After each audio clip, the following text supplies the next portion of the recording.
Hi, I'm Chris Tecklenburg with my wife, Shawna. We're with Tecklenburg Farms, Tech Farms LLC. It's a 5-acre urban farm we established in 2016. It was an empty lot. We lived catty corner to it in Hutchinson. It's on the west side. It's a bootstrap type operation. We built everything from the ground up. It was just literally an empty lot. And today we got a 7 high tunnels, a post-harvest facility, a market, several outbuildings. But up to that, I guess my passion for growing food's always been in my schooling and my upbringing. I have a degree in biology. I graduated from Fort Hays State University and an emphasis in rangeland management. So it's always working with, and then after I graduated, I had got a job with the NRCS, USDA, Department of Ag, Soil Conservation Service.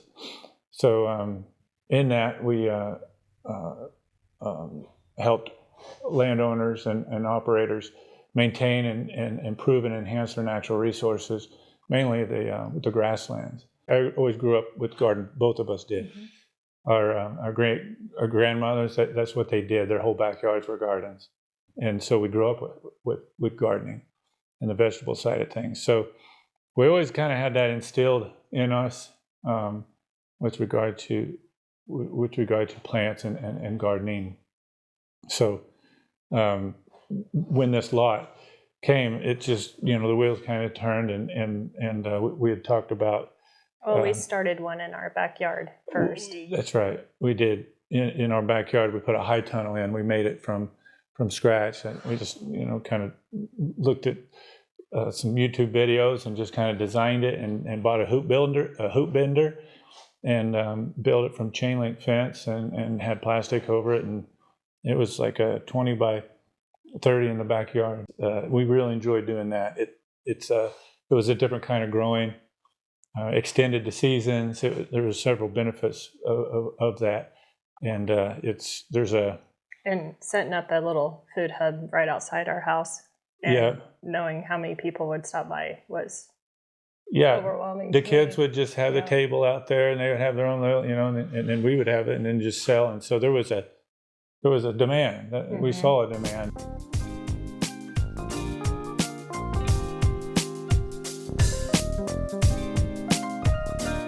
In 2018, we established a nonprofit called Glenwood Gardens Health and Wellness Foundation. This is the Glenwood Gardens edition of Hutchinson, and so we kept that name in it. But health and wellness, we had passion for that too.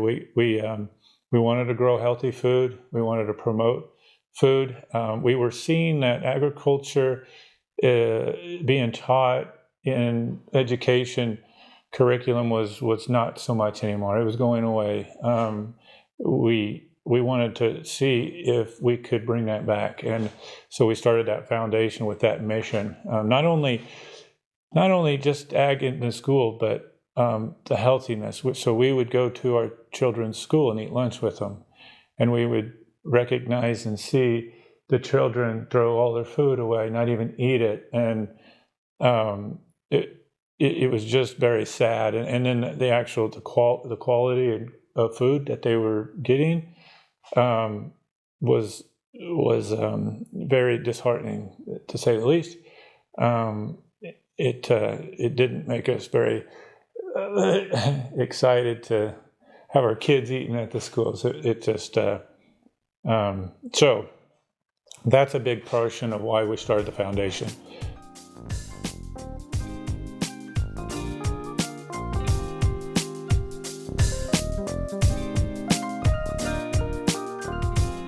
Yeah, that's a good question. So the schools, I thought it was going to just be easy. That's part of our mission. That's part of our vision, was just to provide nutritious food to all, affordable and available. Get into the schools.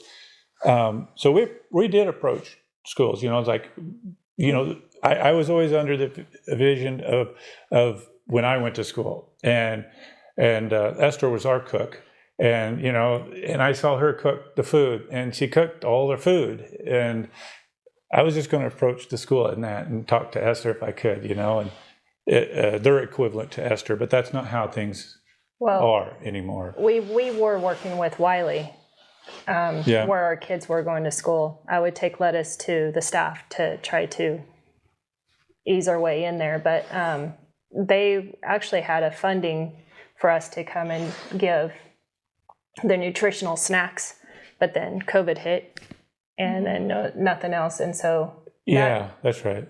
Made it a lot harder to get back into that school.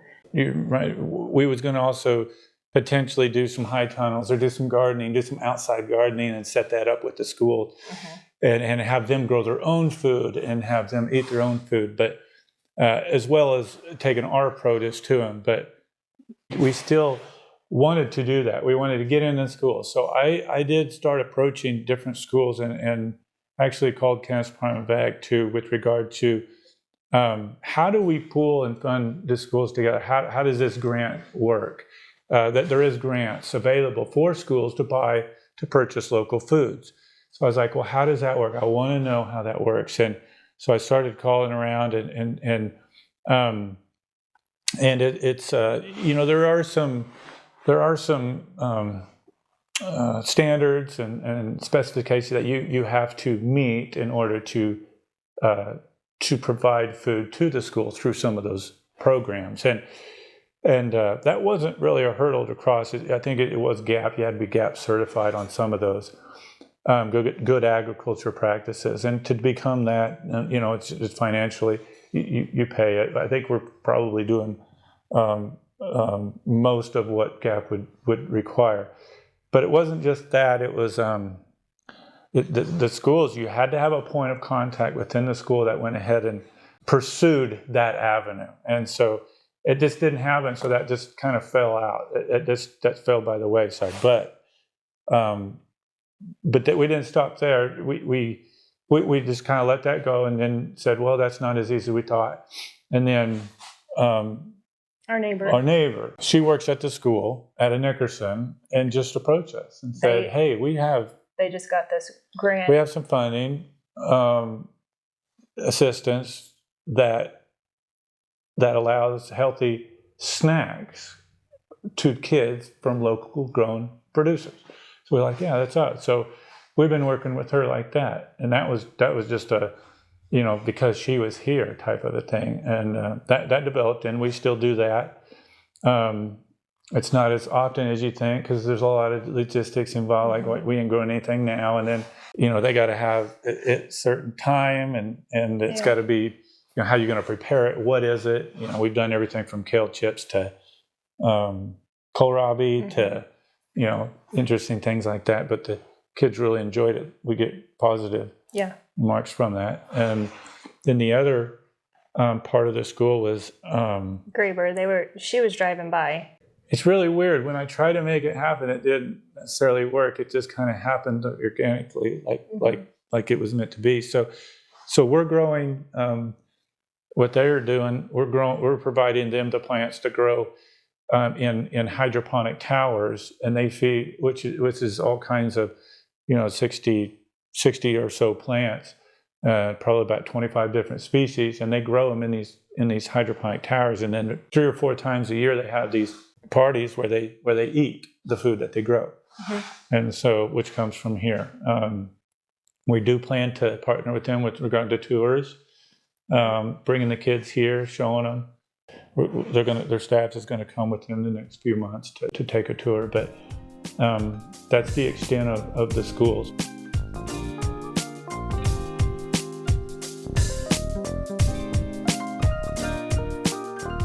Yeah, so licensing. Yeah, so we wanted to be proactive in our approach with this. I knew that when we both knew if we had 7 high tunnels out there with no ability to do anything, how are you gonna market? How are you gonna move the food? How are you gonna prepare, store, wash, rinse? So we needed a building like this, and in that that's one part of it, is the building. So the walk-in coolers are storing, the sinks rinsing, the washing, the coolers are storing. So we are covered there. But if you're going to build something like this, to read for the processing stuff, because you have to have certain guidelines to process. And so that's where that was our proactiveness. We kind of knew a little bit of that we just couldn't, sell the food, work it, and then give it to somebody. It just didn't seem right to us. Like, we got to cover our, tracks. We got to learn how to do that. Well, Kansas Department of Ag is part of that. So we have 2 licenses. One is for a food processing license, and one is a food establishment license. So one says that we can, and that's the other thing about selling our food. So once you sell it, you can sell it to a producer who can come in at a farmer's market, whatever. You can sell it, you're covered there. But when you try to sell it to a market, a Dillon, or a grocery store, or someone else, that's another license. And they're all for good. It's checking and making sure that you are accountable for the storage, for the preparing of the food, to reduce those foodborne illnesses and such. So we maintain 2 of them, and we have since establishment, since we were established up until 2018. So that'll allow us down the road to sell to others, and it won't be a stumbling block to potentially schools or whomever. Yeah.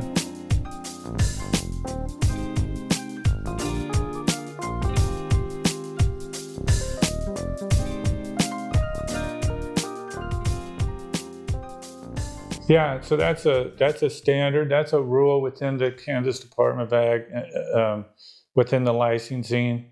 If you're harvesting food and you're just picking let's say a tomato, you're just picking it one time, or even a lettuce, even cabbage, you just cut it once in the field, and you're placing it in a basket, you're putting it here, and then you're selling it. That it doesn't require a license because it didn't get handled anymore. It didn't touch hands. It wasn't processed, is what they call it. So, but if I want to cut that cabbage again twice and slice, then I'm going to need to have a license for that. It's called processing it. So you have utensils now, and you're actually rinsing. So you have to have hot water to clean the utensils that you're utilizing. So the standards start to fall into place. When you cut twice, we have to triple rinse our lettuce. We use a bubbler and triple rinse, and then we dry and then cut it again and then package it. So that was the reason. Otherwise, if you just cut it from the field to the market, you're fine. You're covered. Yeah. But that license also gives you, if you have able to cook in here, then you can can and do all that. You can preserve the food inside. And there would be a few steps too with the canning. You'd still take the samples of that. You'd send it to K-State. They would check the pH, and as long as the ingredients didn't change, and you could still have that. Say you made salsa, the exact same thing, the same way all the time.